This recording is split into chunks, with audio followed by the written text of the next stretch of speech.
Louvado seja o nosso Senhor Jesus Cristo, para sempre seja louvado. Serva de Deus, Madre Leônia, intercedei por nós.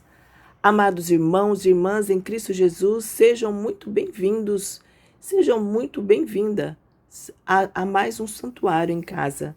Antes de começarmos, eu te convido a uma coisa simples, mas difícil: aquietar o coração e a mente.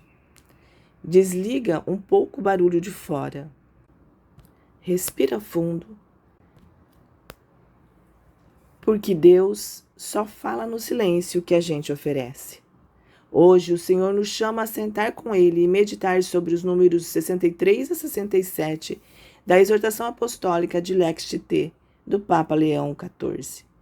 É um trecho onde o Santo Padre nos conduz para dentro do mistério do coração de Cristo que ama, que se compadece, que nos convida a uma resposta concreta. E não entrarmos nesse mistério sozinho. Quem nos conduz é o Espírito Santo. Por isso, agora, é hora de invocá-lo. Só Ele abre a inteligência, só Ele aquece a vontade, só Ele nos faz entender com o coração. Então, onde você estiver, feche os olhos e reza comigo com fé. Vinde, Espírito Santo, vinde por meio da poderosa intercessão do Imaculado Coração de Maria, vossa amadíssima esposa. Vinde, Espírito Santo, vinde por meio da poderosa intercessão do Imaculado Coração de Maria, vossa amadíssima esposa. Vinde, Espírito Santo, vinde por meio da poderosa intercessão do Imaculado Coração de Maria, vossa amadíssima esposa. Vinde, Espírito Santo, enchei os corações dos vossos fiéis e acendei neles o fogo do vosso amor. Enviai o vosso Espírito e tudo será criado e renovareis a face da terra. Oremos. Ó Deus, que instruístes os corações dos vossos fiéis com a luz do Espírito Santo, fazei que apreciemos retamente todas as coisas, segundo o mesmo Espírito, e gozemos sempre da sua consolação. Por Cristo, Senhor nosso. Amém. Agora sim, coração aquietado, espírito invocado, que este santuário em casa seja terra sagrada. Fica aqui com a gente e vamos meditar juntos. Testemunhas da pobreza evangélica. No século XIII, diante do crescimento das cidades, da concentração de riquezas e do surgimento de novas formas de pobreza, o Espírito Santo suscitou na Igreja um novo tipo de congregação, as ordens mendicantes. Ao contrário do modelo monástico estável, os mendicantes adotaram uma vida itinerante, sem propriedade pessoal ou comunitária, inteiramente confiada à providência. Não apenas serviam os pobres, tornavam-se pobres com eles. Encaravam as cidades como novo deserto e os marginalizados como novos mestres espirituais. Essas ordens, como os franciscanos, os dominicanos, os agostinianos e os carmelitas, representaram uma revolução evangélica, na qual o estilo de vida simples e pobre se converte em sinal profético para a missão, revivendo a experiência da primeira comunidade cristã. O testemunho dos mendicantes desafiava tanto a opulência clerical quanto a frieza da sociedade urbana. São Francisco de Assis tornou-se o ícone dessa primavera espiritual. Tomando por esposa a pobreza, quis imitar Cristo pobre, nu e crucificado. Com sua regra, pede aos irmãos que não tenham propriedade sobre coisa alguma, nem sobre casa, nem lugar, nem outra coisa qualquer, mas, como peregrinos e viandantes que neste mundo servem ao Senhor em pobreza e humildade, peçam esmolas com confiança. Disso não se devem envergonhar, porque o Senhor se fez pobre por nós neste mundo. Sua vida foi um contínuo despojamento, do palácio ao leproso, da eloquência ao silêncio, da posse ao dom total. Francisco não fundou um serviço social, mas uma fraternidade evangélica. Entre os pobres, via irmãos e imagens vivas do Senhor. A sua missão era estar com eles, por uma solidariedade que superava as distâncias, por um amor compassivo. A sua pobreza era relacional. Levava-o a fazer-se próximo, igual, na verdade, menor. A sua santidade brotava da convicção de que só se recebe verdadeiramente a Cristo na entrega generosa de si mesmo aos irmãos. Santa Clara de Assis, inspirada por Francisco, fundou a Ordem das Damas Pobres, depois chamadas Clarissas. A sua luta espiritual consistiu em manter fielmente o ideal da pobreza radical. Recusou privilégios pontifícios que poderiam proporcionar segurança material ao seu mosteiro e, com firmeza, obteve do Papa Gregório IX o chamado Privilegium Paupertatis, garantindo o direito de viver sem a posse de qualquer bem material. Esta opção expressa a confiança total em Deus e a consciência de que a pobreza voluntária era forma de liberdade e profecia. Clara ensinava às suas irmãs que Cristo era a sua única herança e que nada devia obscurecer a comunhão com Ele. A sua vida orante e escondida foi um grito contra o mundanismo e uma defesa silenciosa dos pobres e esquecidos. São Domingos de Gusmão, contemporâneo de Francisco, fundou a Ordem dos Pregadores com outro carisma, mas a mesma radicalidade. Desejava anunciar o Evangelho com a autoridade que brota de uma vida pobre, convencido de que a verdade precisa de testemunhas coerentes. O exemplo da pobreza de sua vida acompanhava a palavra pregada. Livres do peso dos bens terrenos, os frades dominicanos podiam dedicar-se melhor à sua obra principal, ou seja, à pregação. Dirigiam-se às cidades, sobretudo aquelas universitárias, para ensinar a verdade de Deus. Ao dependerem dos outros, demonstravam que a fé não se impõe, mas se oferece. E ao viverem entre os pobres, aprendiam a viver a verdade do Evangelho de baixo, como discípulo do Cristo humilhado. As ordens mendicantes foram, assim, respostas vivas à exclusão e à indiferença.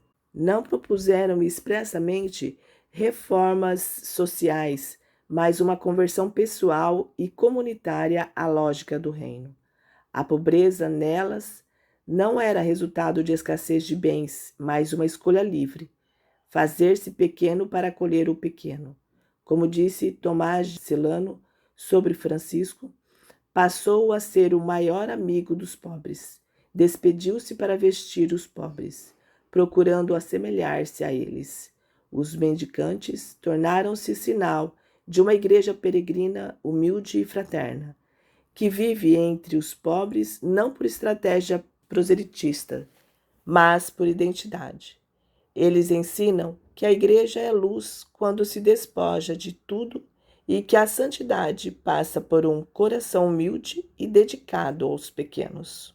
Glória ao Pai, ao Filho e ao Espírito Santo, como era no princípio, agora e sempre. Amém. Esse trecho nos coloca diante de um escândalo do Evangelho. A verdade de Deus se aprende de baixo. As ordens mendicantes não foram para cidades universitárias com poder, com estrutura ou com discurso de cima para baixo. Foram com as mãos vazias, dependendo do pão do outro, dependendo da porta que se abre. Isso já é pregação, porque a fé, quando é verdadeira, não se impõe como argumento que vence. Ela se oferece como vida que convida. E aí está o segredo. Eles escolheram a pobreza. Não porque faltava dinheiro, mas porque, faltando tudo, sobra só o essencial: Cristo. Fazer-se pequeno para acolher o pequeno, despedir-se para vestir o pobre. É o caminho de Francisco e é o caminho da Igreja quando ela é fiel. O texto diz: eles não fizeram reforma social, fizeram coisa mais difícil, conversão pessoal e comunitária à lógica do reino. porque estrutura a gente muda por decreto, mas coração só por esvaziamento. As ordens mendicantes nos lembram que a igreja não evangeliza quando acumula. Ela evangeliza quando se despoja, não quando sobe no púlpito do poder, mas quando senta no chão com o humilhado. Não por estratégia de marketing da fé, mas por identidade, porque seguimos um Deus que se fez pobre, que lavou pés, que morreu fora dos muros. Para hoje, onde eu ainda quero ensinar Deus sem depender dele. Onde minha vida ainda grita, eu tenho, em vez de sussurrar, eu sou com você. A santidade, diz o Papa, passa por um coração humilde e dedicado aos pequenos. Não é sobre grandes gestos, é sobre a escolha diária de descer, porque só de baixo se enxerga o rosto do Cristo humilhado, e só quem se faz pequeno o alcança. Louvado seja o nosso Senhor Jesus Cristo, para sempre seja louvado. Madre Leônia escreveu em seu diário espiritual no dia 5 de dezembro de 1975, A Paixão da Caridade. Enquanto não virmos Deus nos outros, enquanto não tivermos por eles um pouco daquele amor que Deus quer que tenhamos por Ele e daquele que Ele tem por nós, não compreenderemos nada da caridade. Deus amou tanto o mundo a ponto de dar o seu Filho unigênito, disse São João. Jesus Cristo me amou e se deu por mim, afirma São Paulo no seu e em nosso nome. O amor de Deus abraça, no mesmo impulso, Deus mesmo e tudo o que está unido a Ele. A humanidade de Cristo e em Cristo todos os membros do seu corpo místico. Quando uma alma falta à caridade, não pode dizer, Senhor, te amo. Seria uma mentira, porque não envolve no mesmo amor Cristo e os seus membros, fixando na humanidade individual de Cristo e esquecendo o prolongamento espiritual da encarnação, o corpo místico de Jesus. Jesus Cristo considera como feito a si mesmo tudo aquilo que fazemos aos outros. Faltar à caridade para com o próximo significa feri-lo profundamente. A caridade é o grande meio para testemunhar a Deus a sinceridade da nossa fé e de nosso amor. A caridade é o sinal que distingue o cristão. Por este sinal, todos reconhecerão que sois meus discípulos, se vos amardes uns aos outros. A caridade é meio de ação de excepcional força, é a alavanca que pode levantar o mundo. Senhor, faze-me apóstola da caridade, Maria, Mãe e Rainha do meu coração. Impetra-me esta graça. Leônia. E assim chegamos ao fim do nosso Santuário em Casa de hoje. Obrigado por abrir a porta da sua casa e do seu coração para rezarmos juntos. Que essa meditação sobre as ordens mendicantes não fique só como uma ideia bonita. Que ela vire pergunta concreta na tua semana. Onde o Senhor me chama a me despojar? Onde Ele me pede para descer e aprender o Evangelho de baixo, junto dos pequenos? Leva isso para o teu silêncio, mastiga essa palavra, deixa que o Espírito Santo te mostre o passo que você pode dar. E agora, recebe com fé a bênção de Deus para a tua vida, tua família, teu trabalho. O Senhor te abençoe e te guarde, o Senhor faça brilhar sobre ti a sua face e te seja propício. O Senhor volte para ti o seu rosto e te dê a paz. Em nome do Pai, do Filho e do Espírito Santo. Amém. E já fica o convite, terça-feira que vem a gente continua. Vamos seguir meditando juntos a exortação apostólica de Lectio T do Papa Leão XIV. O Santuário em Casa te espera no mesmo horário, no mesmo lugar do coração. Chama alguém para rezar com você. Compartilhe e até terça. Serva de Deus, Madre Leônia, intercedei por nós. Um certo dia, à beira-mar, apareceu um jovem galileu. Ninguém podia imaginar que alguém pudesse amar do jeito que ele amava. Seu jeito simples de conversar tocava o coração de quem o escutava. E o seu nome era Jesus de Nazaré. Sua fama se espalhou e todos vinham ver o fenômeno do jovem pregador, que tinha tanto amor. Naquelas praias, naquele mar, naquele rio, em casa de Zaqueu, naquela estrada, naquele sol, e o povo a escutar histórias tão bonitas. Seu jeito amigo de se expressar enchia o coração de paz tão infinita. E o seu nome era Jesus de Nazaré. Sua fama se espalhou e todos vinham ver o fenômeno do jovem pregador, que tinha tanto amor.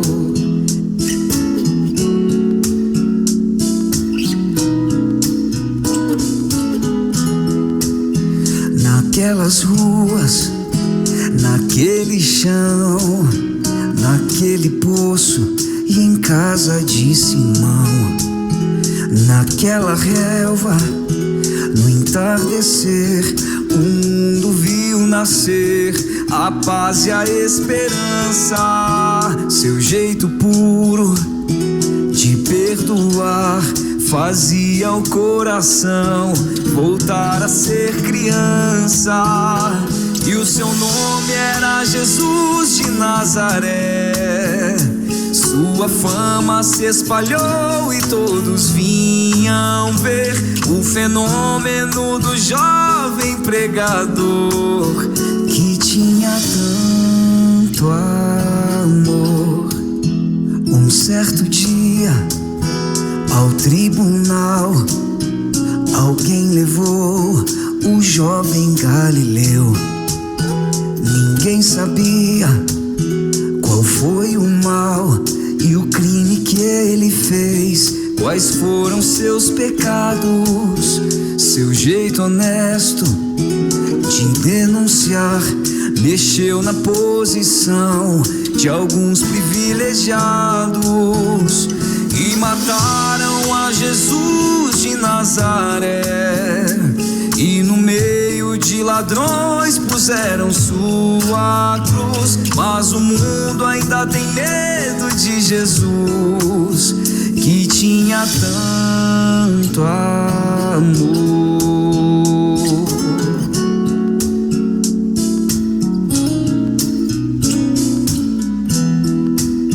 Vitorioso ressuscitou, e após 3 dias a vida ele voltou. Ressuscitado, não morre mais, está junto do Pai, pois ele é o Filho eterno. Mas ele vive em cada lar, e onde se encontrar um coração fraterno, proclamamos a Jesus de Nazaré.